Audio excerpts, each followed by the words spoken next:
Hola, avui us presentem un vídeo de l'Alba de Quart.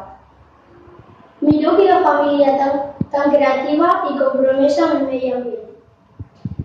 Càmera i acció! Soc l'Alba López de Quart i us vaig ensenyar com reciclem a la nostra casa.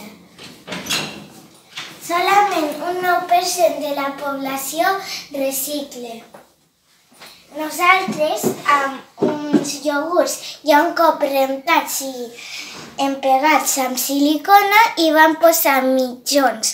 El que passa que també podeu posar accessoris per al cabell, per fer pulseres o com tipus joier, el que vulgueu.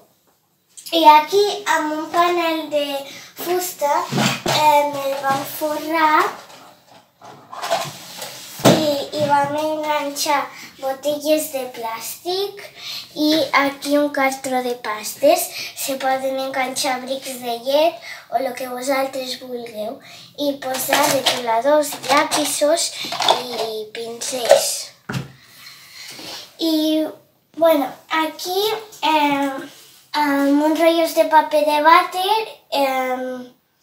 podeu fer ninotets d'aquestos per el Halloween o per vosaltres voleu. I bueno, espero que us hagi agradat les meves maneres de reciclar a casa meva. Adeu! Com ens ha dit l'Alba, només reutilitza un 9% de la població. Reutilitzar és tornar a fer servir algo, restaurant-lo o millorant-lo. Ens veiem al pròxim vídeo. Aquí, càmera i acció per un món millor!